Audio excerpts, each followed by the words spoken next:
too much movie.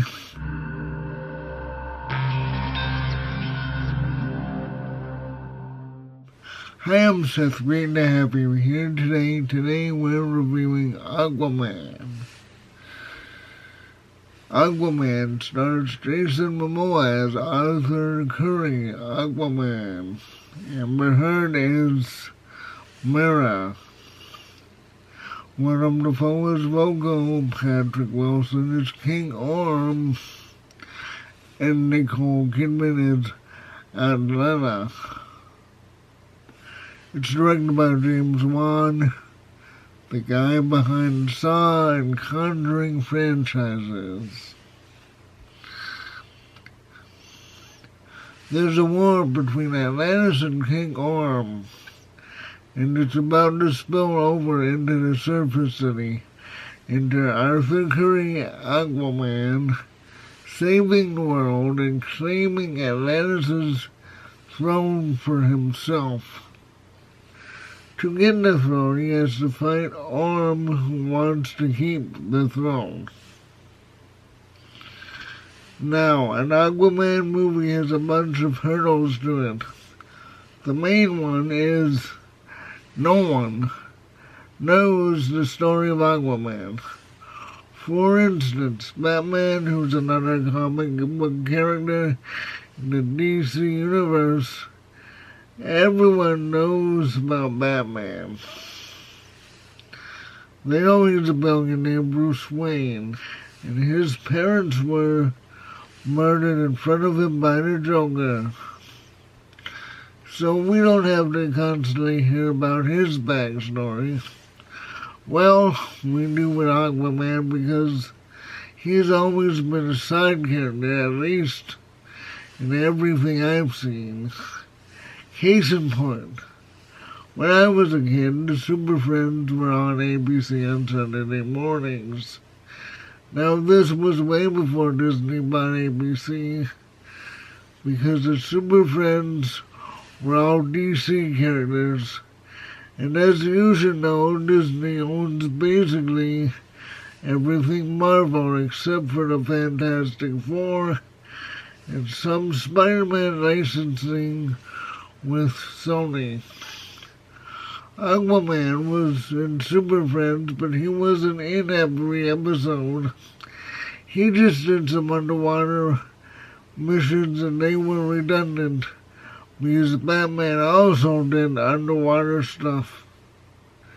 Now in the Super Friends, the Aquaman character was blonde, but in this movie, he's actually Hawaiian. And for me, it just worked better. Think of Moana if Maui was portrayed as more of a superhero, because, like, he is a superhero.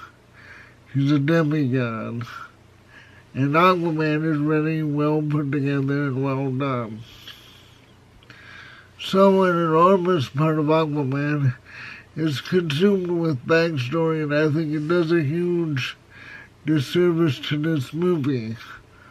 Look, this movie looks beautiful. It kind of reminds me of an underwater Thor movie. It has great action, great coloring, and you're going to be very entertained.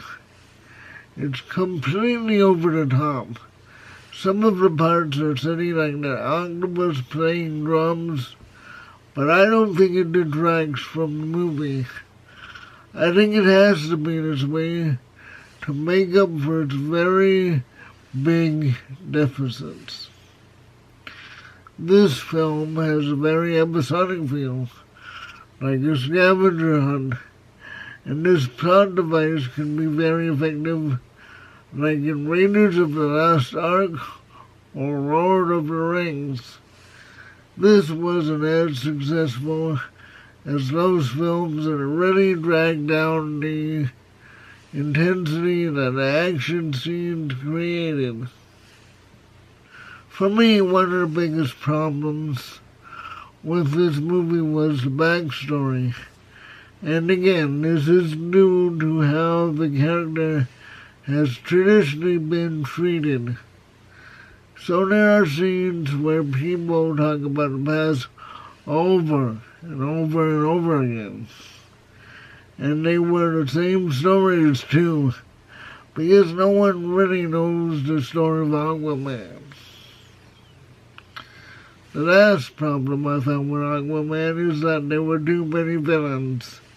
This movie has a problem with transition, because it would be going along and you're enjoying the movie, then the action would stop and a villain would come in and throw Atlantis into chaos.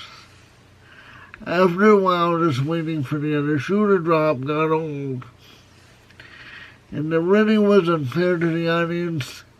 It felt like Spider-Man 3, too many villains spoil the movie.